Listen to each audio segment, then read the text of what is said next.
Welcome to another edition of the Postgame Live Chat, brought to you by Red Ritter Outfitter, the fans' favorite since 1975. I'm Jared Johnson, and Texas Tech defeated UCF 24-23 in the home finale.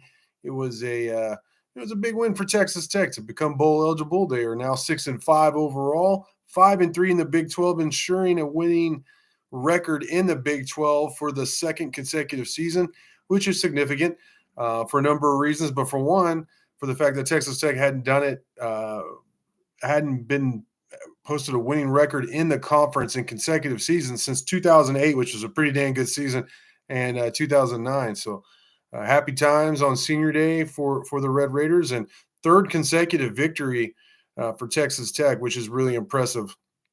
So, man, just like we've been doing, anybody have any comments, any questions, fire away. Of course, I was in the post-game presser. Head coach Joey McGuire asked a couple questions and heard some good things from him following the game. Needless to say, the expectations going into the season were higher than just going to a bowl. But hey, it's a really resilient answer to some tough times earlier on this season. So if you have those comments, any questions, fire away for me. I'm going to go over some stats here in a minute. I need to send a link somewhere from this, but I will have some stats here in a minute.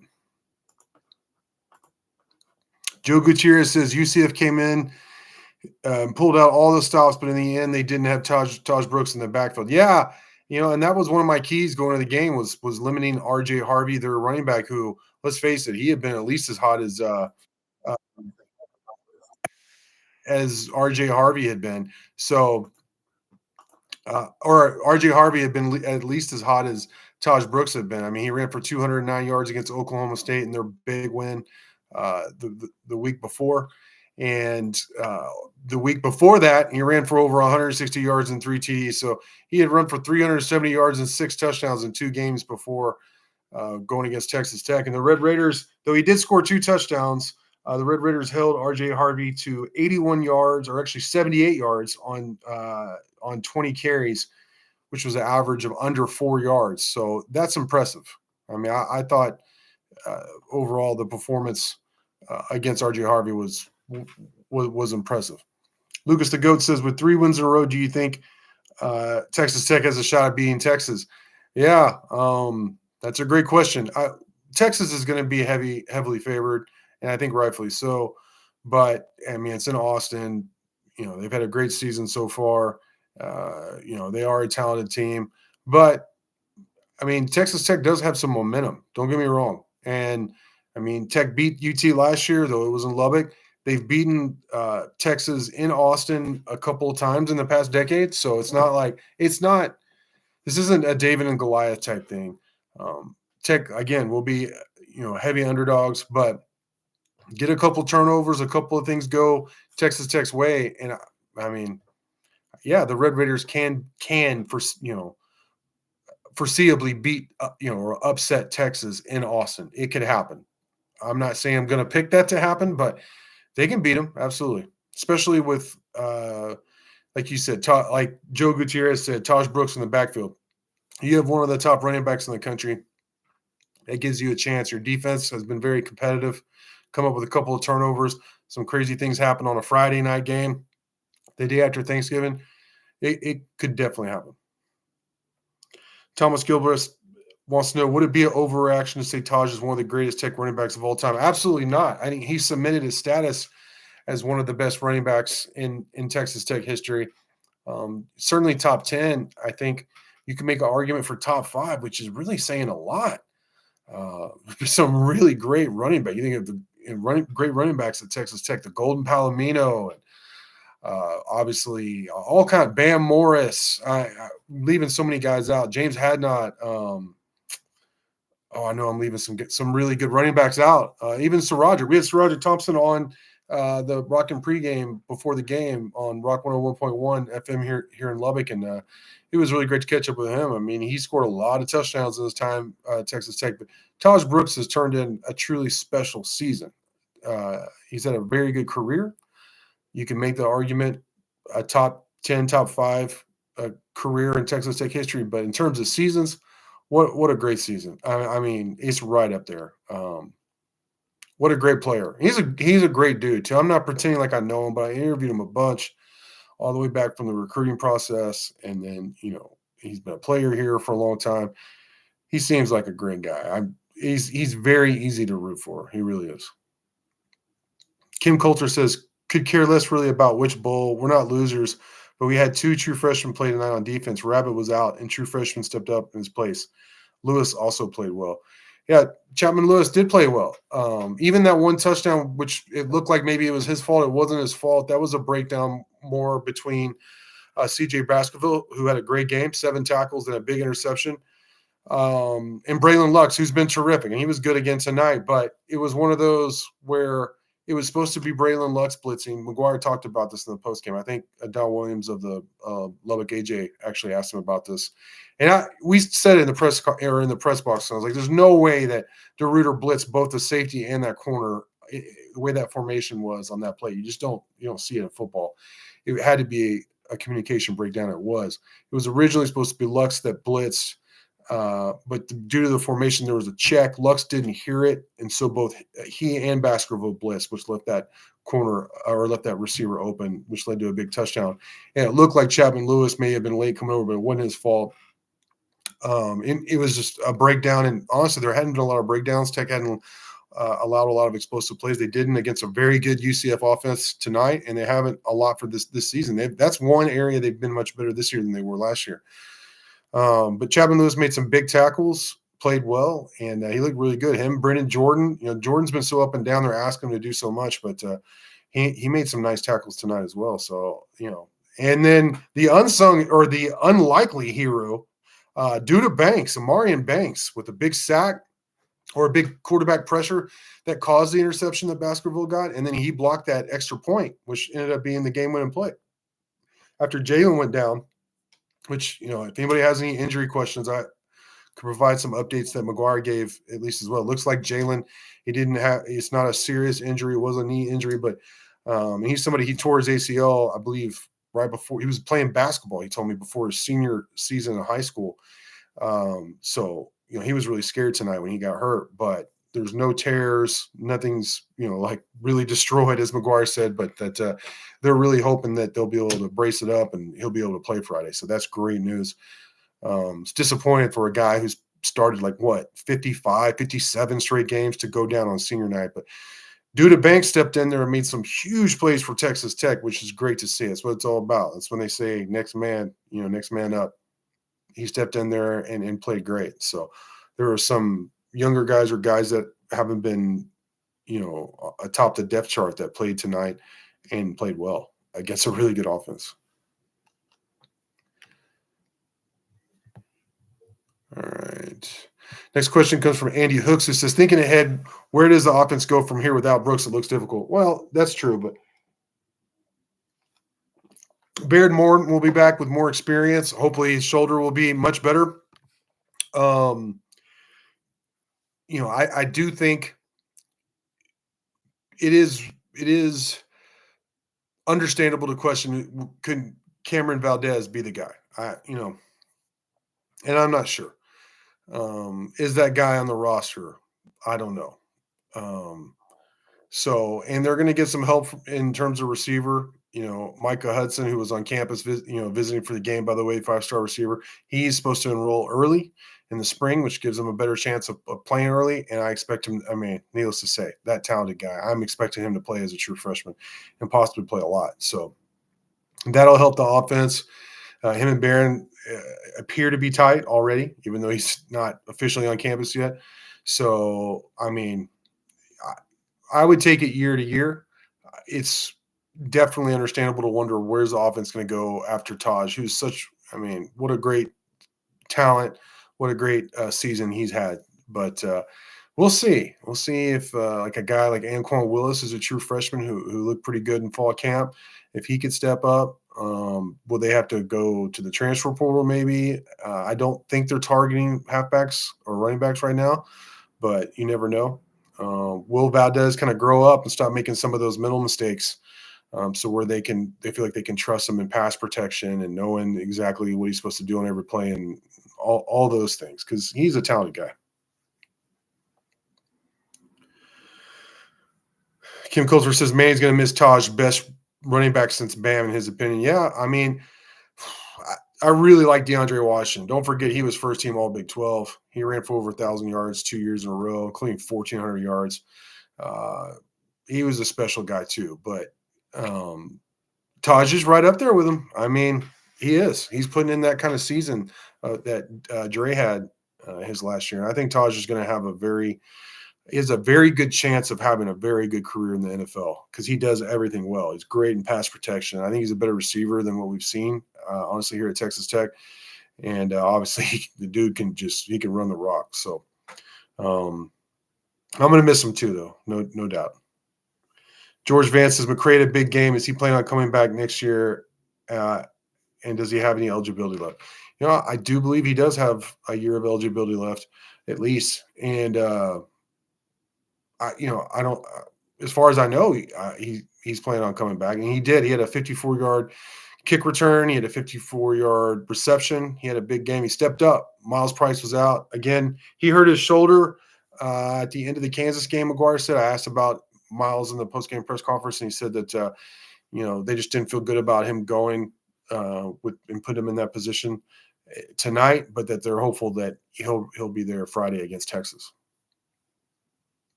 Lucas the Ghost says, who do you think the player of the game was? Well, it's hard not to pick Tahj because, I mean, he ran for a career high 182 yards on 24 carries and had a touchdown. They ran out the clock by just the offensive line and Tahj doing their thing, which I want to give the offensive line a lot of love. I mean, Baron Morton has been banged up. They kept his jersey clean, basically. I don't remember him being sacked. I don't think he was. He didn't get hit a lot. And, they were able to run out the clock with them just leaning on UCF's defense and with Tahj, of course. So I want to give them some love. I would say Tahj Brooks, Dre McCray had a good game. And then Amarian Banks stepping in there for Jalen was huge. I mean, that blocked extra point, which was the difference in the game. And then also that quarterback pressure that led to the interception by C.J. Baskerville, who also had 7 tackles, so he should probably be in the running too. So there are a lot of guys. If I had to pick, I guess Tahj Brooks would be the easy one. After him, I would say Amarian Banks, and then maybe just give it to the offensive line. Put a great game. I mean, that's a position group that's been heavily criticized. I've heavily criticized them over the past couple of years, and I think they deserved it. But I want to give them credit. They played their butts off tonight, and so they deserve credit.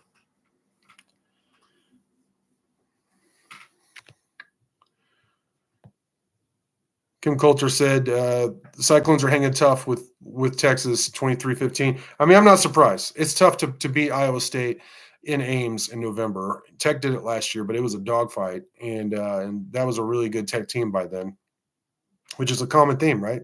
These last 3, counting this season and the 2 seasons before, Tech plays its best ball all of a sudden in November, which is a big switch from what we saw, the 5, 6, 7 previous years. So, but yeah, I mean, I wouldn't be surprised if Iowa State rose up and upset Texas. I mean, I think Texas is clearly more talented and the better overall team, but it's in Ames. It's November. Teams are beat up. So yeah, I could see it, but I'm glad that they're giving them a tough game regardless. Thomas Gilbert said Morton's throws look more precise, minus the interception, and had more zip today than any other time this season. Is that just me? No, it's not just you. We all noticed it. He clearly looked like he had more on his passes. He had a good game. Barron had a good game, 21 for 35, which that's not a great percentage, but it's not terrible. He did have that one interception. That was a bad throw.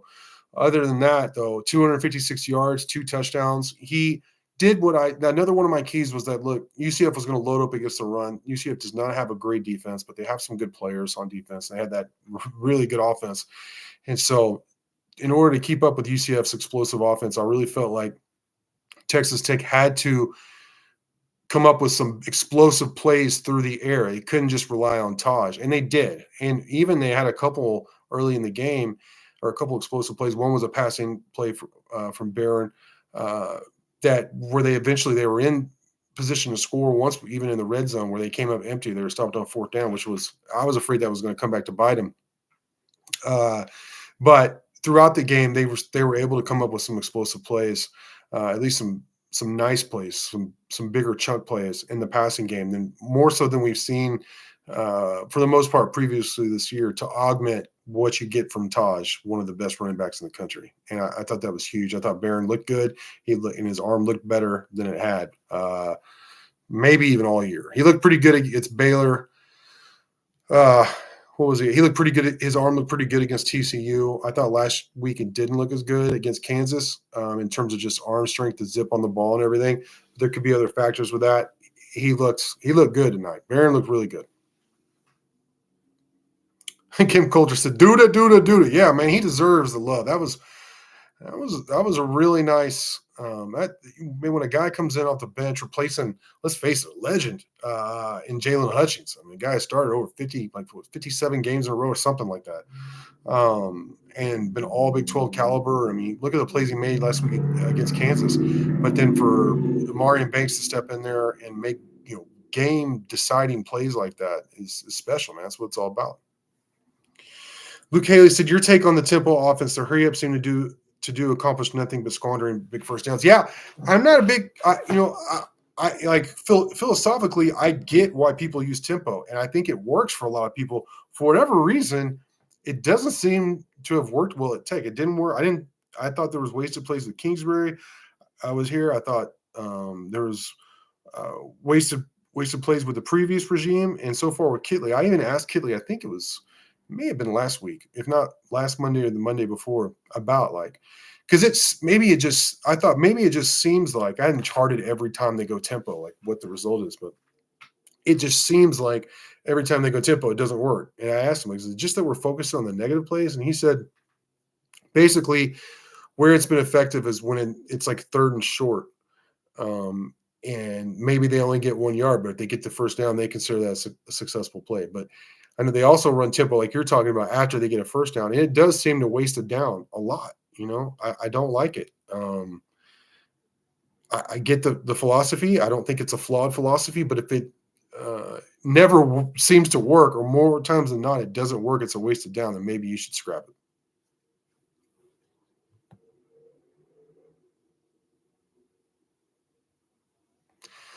Connolly Mills, this is a good question. Is Rabbit good to play against Texas, and do we have any key injured player? Yeah, I think according to what McGuire said, and it's posted on YouTube and Twitter and everything, I believe by now, the Texas Tech's the post-game presser with McGuire on their accounts.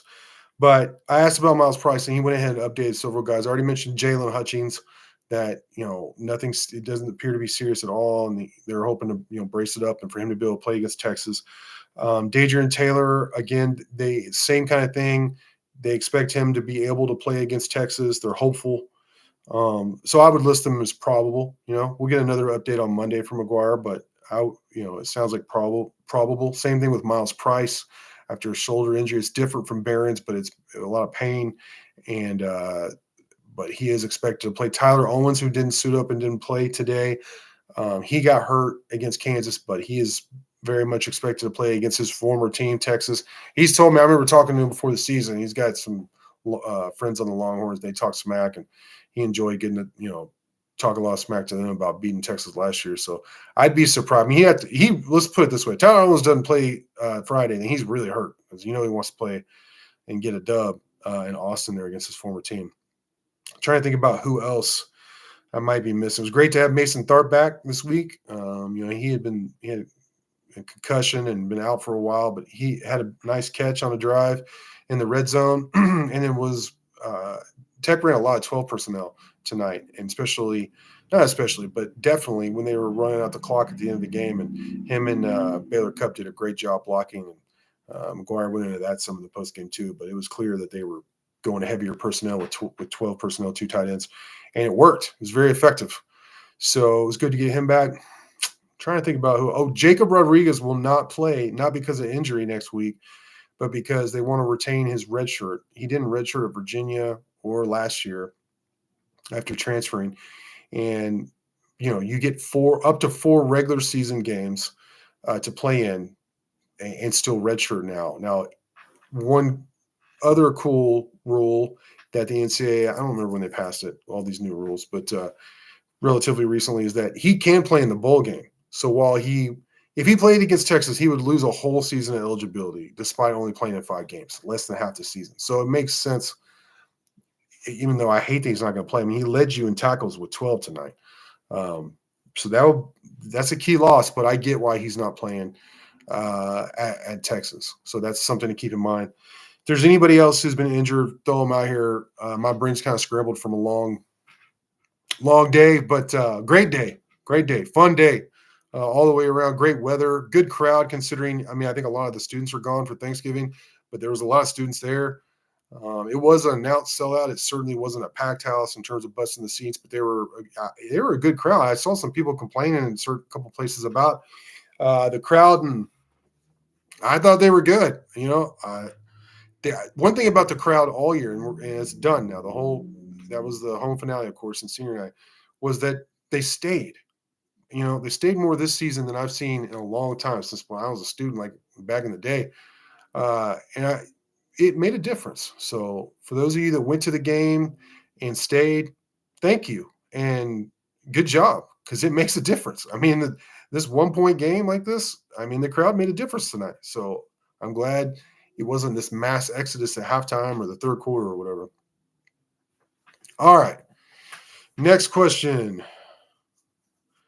Lucas to Go said, what NFL team could use Tahj Brooks the most? How about them Cowboys? I'm a warm to the tomb Cowboy fan, being a Metroplex guy and all that. Multi-generation dude coming from DFW Metroplex. Like I said, warm to the tomb. Born in it. I'm going to die a Cowboy fan.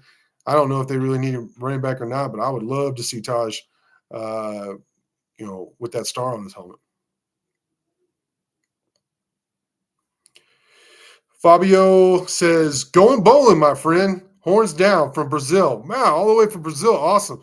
Yeah, man, they are. And it's the 3rd consecutive year. I think I really want to mention, and I asked Coach McGuire about this in the postgame, but this was my 10th season in a row following or covering Texas Tech exclusively.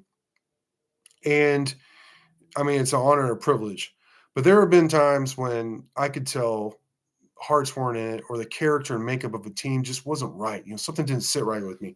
The core of these teams these last 3 years, the ones that, after Wells was fired and there was adversity and all this, they beat Iowa State dramatically to get bowl eligible, and then beat Mississippi State in the bowl game. The guys that helped Texas Tech win 4 in a row last year, including beat Ole Miss in the Texas Bowl. And the guys that could have laid down after the really rough start, and everybody was complaining and criticizing, including myself. They went on this 3-game winning streak to get bowl eligible to seal a game or a winning record in the Big 12. All the things that they could have done, they could have chosen to done, and all the excuses they could have used with quarterback injuries and whatnot.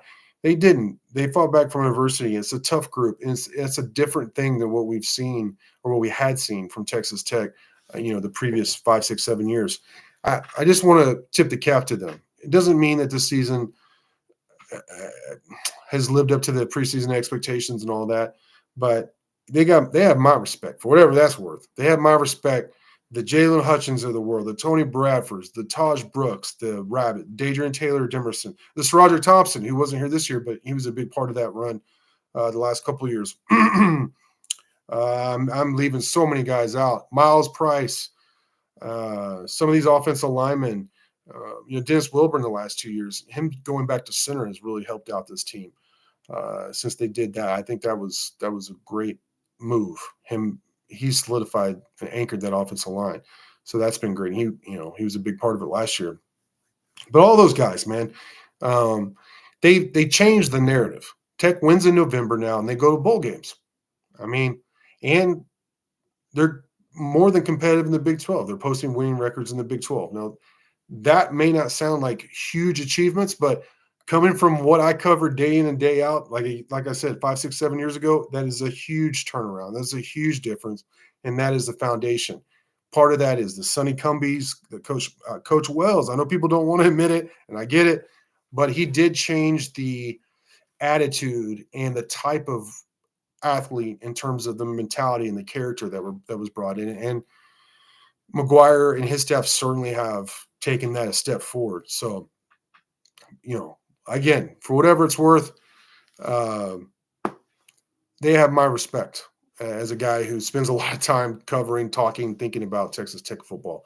Things have changed around here. What they do from here, will they just stay here or will they take it to another level? We'll see. But at least that foundation of they're going to go to bowl games. They're going to be competitive in the Big 12. They're going to play well in November. These games are going to actually matter in November, and they're not going to lay down when adversity hits. Those core guys, and there's so many more I didn't mention, but they laid the foundation for that, and I think that's we should acknowledge that. Jose said, I heard rumors that Micah Hudson may play in the bowl game. Is that true? No. I mean, no. I've never heard of that. I don't think that's a thing. Kim Coulter said, what did you think of those fourth down calls? Well, I mean, it didn't work. I didn't like it. I thought you left points out there. I think with the way this team, I'm not against going forward on fourth down. I'm not against the analytical approach. I think with the right team, it could work. The problem is this offense has been inefficient all season. So I think you got to change. You got to adapt to what your team is. This team is tough, plays defense, can run the ball. And yes, Baron Morton, when healthier, he's not healthy, but when healthier, he can here and there make some plays in the passing game. But overall, it's been a mostly inefficient offense. That doesn't tell me go for it on fourth down and leave. Because basically you had two explosive plays on those first two drives, one each on those opening drives, which produced at least a field goal for you. And you let those points out there by going for it and not getting it on fourth down. So it's worked for them in the past. I get McGuire's philosophy.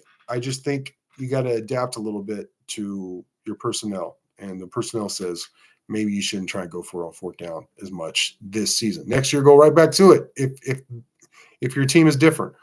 But that's just me. You asked me.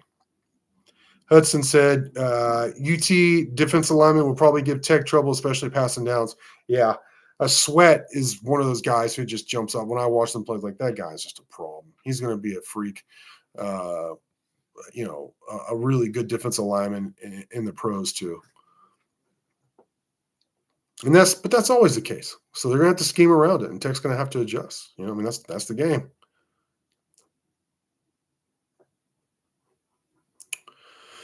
Fabio says, got to take the points on those first drives. Yeah, I agree. And Tech's lucky. I think it got canceled out by the end of the first half when UCF, man, that was worse than going for it on the fourth downs. When they did that shovel pass, and give Tech credit, they stopped him, but I thought that was a terrible play call. You need to throw a couple in the end zone or maybe one and then take the field goal.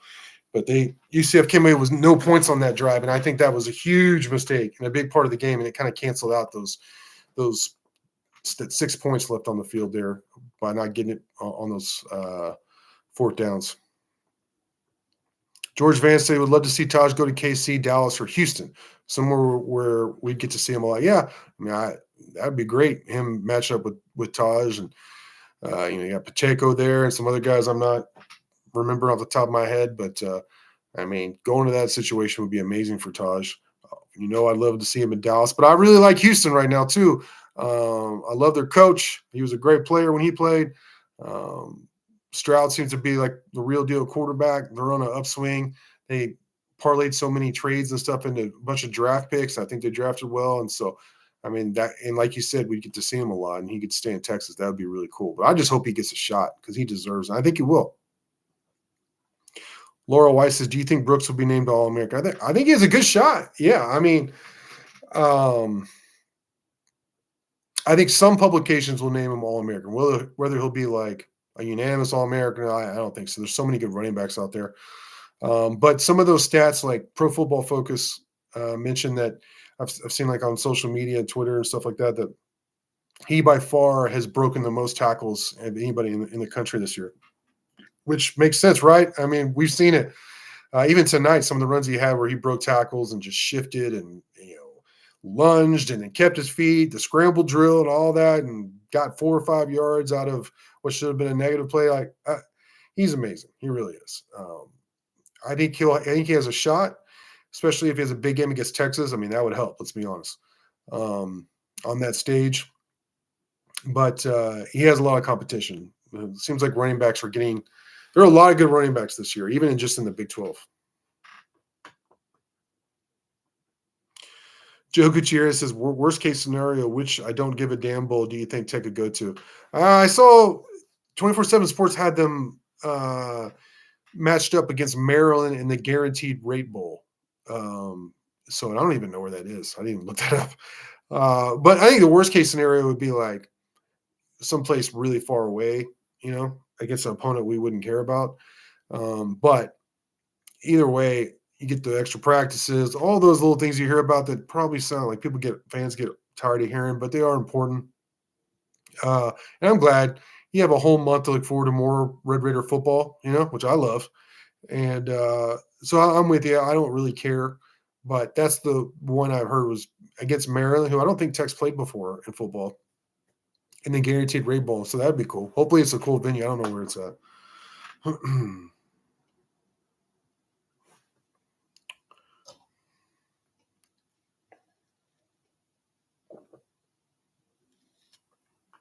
Danimus Maximus Decimus Meridius. Love the name, by the way. I'm ready for Gladiator 2. Saw Denzel's going to be in it. Man, that looks like it's going to be awesome. But he said, be honest, tonight's win was lucky because of UCF field goal based on the season's offensive performance. Do you think Kitley will have the team prepared to face UT on the road? Well, let me tackle that first part. You said, let's be honest, tonight's win was lucky. It was college football. I mean, there's a lot of luck involved. But Tech made its own luck with some plays, too. I mean, they got the ball back with 3.5 minutes, 4 minutes left, something like that. And UCF could not stop them. They just ran it down their throat. That's not luck. That's imposing your will on someone. That's saying you got 3 timeouts left. We're gonna stop. We're gonna run the ball. You can't stop us, and they did it. That was the offense who did that. There was a Texas Tech Red Raider who blocked that extra point. Duda Banks also was in the way on that missed field goal. There have been times when Texas Tech has lost where they were unlucky, but there were also contributing factors. I'm not an excuse kind of guy. I'm not. I don't believe in it, and I think college football is a great metaphor for life in that regard. You win or you lose. You either, regardless of bad luck, adversity, penalties, whatever. And Texas Tech did what it needed to do to win. Did they have some fortunate things go their way? Absolutely. But just like when they lose, when there's some bad luck or bad calls, I still look to the pivotal plays that they could control. Did they overcome that adversity or not? Tonight, they overcame some adversity. They got some things going in their favor as well. But they also made their own luck. And so I think it would be a mistake just to say they won because they were lucky. They had some lucky breaks, but how many times it's Texas Tech? How many times has there been some bad luck? And people don't want to hear excuses when you lose and you have bad luck. So I'm not going to make excuses for their win. That's for sure. And in terms of season's performance, do I think Kitley had the team prepared to face UT on the road? Well, I like what the offensive line is doing. I like Tahj Brooks. I like what we talked about earlier with Baron Morton having more zip on the ball. I'm going to say yes. I'm going to give him some credit. Tech's won 3 in a row. He's pivoted. He's been giving the ball to Tahj. He's been down. There's been some plays I have not liked. Don't get me wrong, but I'm going to give Zach Kitley some credit. I know a lot of people aren't big Zach Kitley fans, and that's fine. But for me, I haven't given up on him, and I'm not sold on him yet either. I'm going to say that Texas Tech's offense might surprise some folks in Austin on Friday. Hansford, thank you. How did I forget Hansford? Good, yeah, all-time leading rusher, Doak Walker Award winner, great player. I loved watching him. Explosive, man, he was explosive. Yes, Byron Hansford. Thank you for saying that. Long day, understood. Yeah, absolutely. Oh, that's bad though. That's a bad omission. Michael Matzik says, be consistent and let the D do what they do. You don't need to be perfect as in times past. You just need to be able to manage the game offensively and be consistent. Yeah, I agree. I think that's the change this year. Like where last year, I think it really served Tech well to be aggressive on fourth down. And I thought, honestly, like Donovan Smith, who's now at Houston, was really good in those situations. I mean, he was the quarterback against Houston and Texas. When I think against Texas, you converted 7 times on fourth down to win in overtime. Against Houston, it wasn't quite as drastic in terms of converting on fourth down, but he did win it overtime, and he did convert some. I think he converted like a 4th and 28 or something crazy, 4th and 20 something. I can't remember what it was. So that he had a knack for that last year, and I mean, obviously he's not on the team anymore, and just the team is different in terms of efficiency on offense. So I do think you need to adjust a little bit. And they did against Kansas in a slugfest defensive game, but this was a little bit different tonight. But I thought I got why they win, especially the first one makes more sense. But leaving those points on the board could have cost you the game, or on the field could have cost you the game. Hudson said agreed on Wells. He sparked the talent on the roster via the transfer portal. Yeah, he really did. It'll be interesting watching Coach Joey McGuire's approach with successful high school recruiting. He said 2026 could be a big year. Well, first off, yes, you're right. 2026 could be a big year. The 2024 class is ranked 22nd in the country. Tops in the new Big 12. UCF is second in the Big 12 in recruiting. You had over 40 recruits on campus today. It's all on Inside the Red Raiders. I have a full list. There's a free video as well. I don't go into every player, but I mentioned some of the guys on campus. Again, that's free. That's on CBS as well, CBS.com, as well as InsideTheRedRaiders.com, that video. But the full list is a VIP story on Inside the Red Raiders. Of course, that recruiting, that work we do is VIP. But Micah Hudson was there. Will Hammond was there, your 5-star receiver, your 4-star Elite 11 quarterback as well. A lot of 2025 guys. The 2025 class, by the way, 3 commits this month, 4 commits for that class, all 4 in the Texas Top 100. That class is ranked, I believe, either 33rd or 34th in the country. Really good start with that group. Joey McGuire, as long as Joey McGuire and James Blanchard, there's a lot of other guys that go in girls, a lot of people that make this work and have made Texas Tech successful in the recruiting trail. But as long as McGuire and Blanchard, and that's the first guy McGuire called and was on the plane with him and all that when McGuire was hired and came to Texas Tech, and I get it. But as long as those 2 guys are with the program, Tech is going to recruit well. And let's face it, talent is a big part of it. It's not all of it, but it's a big part of it. All right.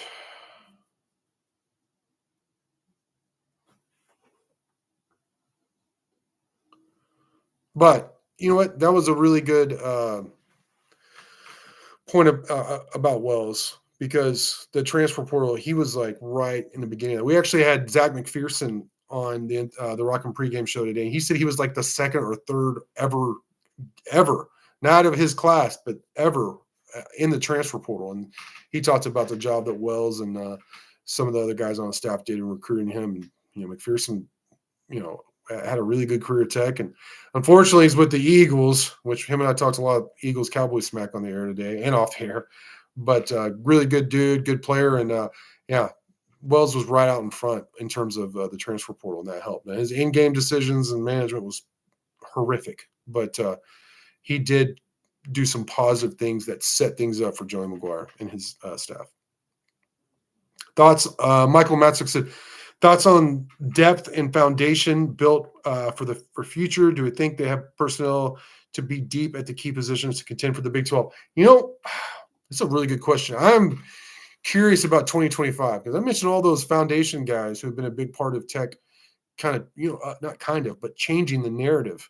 And a lot of them are leaving. So, and there's going to be some young guys stepping up. Now, I think Tech's going to be faster and more athletic moving forward, but how fast? I do know there's 3 or 4 positions, I've been told by people who definitely should know that they're going to target in the portal for this next year in some critical positions. But I'm interested to see what they do in 2025, because it's going to be, it's going to be a different roster. So, a lot of people are concerned. Are they going to take a step back?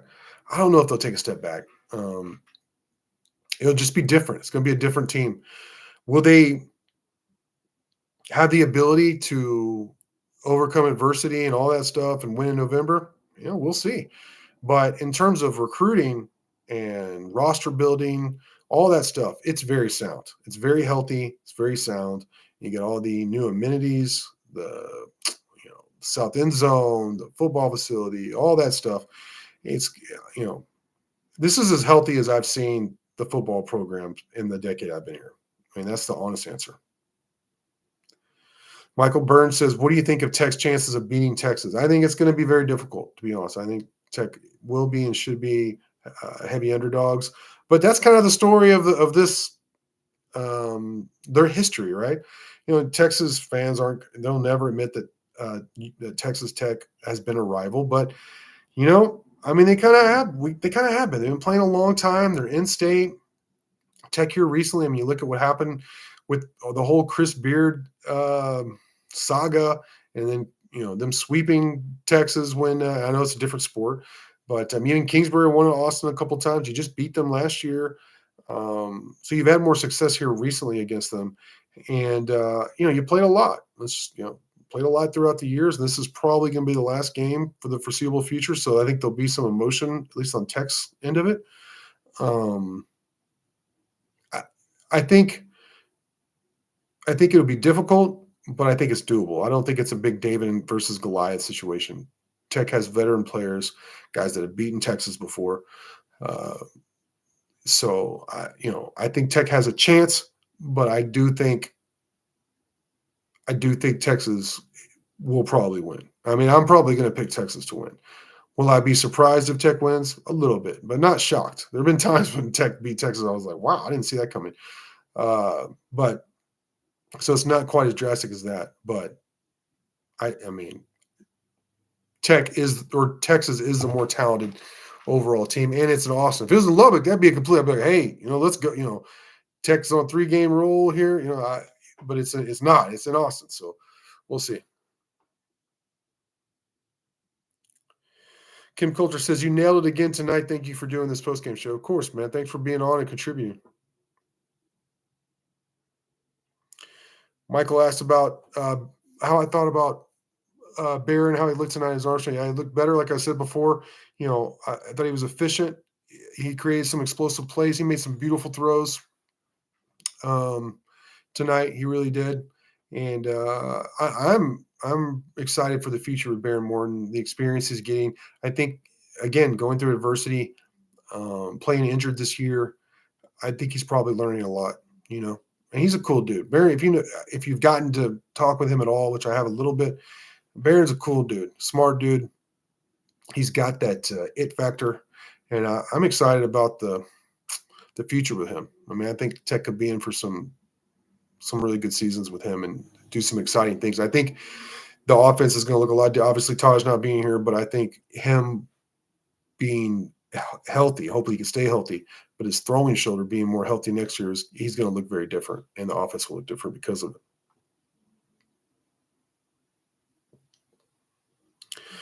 Joel Himes says, got the 2 Tech needed in the stretch. Now next week is cherry on top. Yeah, and that's what I'm saying. They accomplished so much. Let's hope that it's hard to say, will Texas Tech get up to play Texas and Austin? I mean, that sounds silly to say, but the whole goal to, after adversity, is okay, we're not, the chances of continuing for a Big 12 title like we had hoped and all that. After they had that, they had to internalize that and come to terms with that. It's like, we got to get to a bowl. So now they've accomplished that. Let's hope they don't relax. It's a quick turnaround for both teams. Friday night, the day after Thanksgiving. Hopefully they'll come out and play with the edge and, play with house money. Nothing to lose. Everybody's going to pick Texas at home against Tech. And, I mean, they'll probably be 2 touchdown favorites or something crazy like that. And so go play loose and free and have fun and, try and go crash UT's party there. That's the hope for me. Greg Biggs says 3 bowls in a row, 41 bowl games in program history, top 20 in the NCAA, and all those tie with Notre Dame for bowl appearances. Good win. Yeah, those are all good things. The Red Raider for Life says, looking at next year's home schedule, Wolf biggest draws are Arizona State and Colorado. Yeah, that's all right. You get to go watch Tech. I'm looking forward to it already. Just finished the home regular season schedule, and I'm looking forward to next year. I can't wait. I'd have to look at the schedule again, but I mean, they're going to play a Power 5. They're going to play a Power 5 Big 12 schedule. With some of those teams obviously coming to Tech. If those are the best games, maybe Tech will be really good at home next year, by the way, too. And who knows what some of those teams are going to look like next year. So much changes. So, I mean, I'm going to be there, I hope. If I'm able, I plan on being there. So I can't wait. All right, final question. GBYO says, JJ, what is your outlook for next year's offensive line? Well, I'm glad Jacoby Jackson will be back. I know that Caleb Rogers and Monroe Mills both celebrated senior day, but that's with the caveat that's just in case. I wouldn't be surprised if both of them come back. So that's good. They'll probably look to add somebody to the transfer portal, at least one starter. And then they have some young guys. I know there's been a lot of talk. I haven't seen it, so I'm not reporting this as fact. But there's been a lot of talk that Caden Carr has looked really good as a true freshman for Texas Tech. So that's somebody to watch. But I don't think it's going to be quite as much of an overhaul as some are expecting. And, I think Jacoby Jackson has a chance to be a real star if he keeps after it. I think there might be a hiccup next year, but moving forward, they've recruited so much better on the offensive line here recently under McGuire than they did in the past. That was like the biggest hole is offensive line recruiting, which is why they had to go so heavy in the transfer portal. So hopefully they get those guys in. They've gotten a couple classes of offensive linemen in, they develop them, and then you start really seeing a difference up front for Texas Tech. But we've gone almost 50 minutes, so I still have more content to do. I'm going to end it here, but I really appreciate you all joining in. We'll have one more Friday night until the bowl game, and maybe I'll do some more, between the end of the regular season and the bowl game. We'll see how it goes, but I might do some of this with basketball, especially once conference Big 12 play starts. But, yeah, I really enjoyed this. I appreciate everybody for joining me and being here. It's an honor and privilege to get to do what I do. I definitely don't call it work. It's it's a calling, and it's an honor and a privilege. Texas Tech is great, and I'm glad that y'all got rewarded with 3 straight victories. The players got rewarded with 3 straight victories, the coaches and all that. It's definitely much better to win than it is to lose. I think there's going to be more wins on the horizon as well. But for now, thank you for watching, and until next time.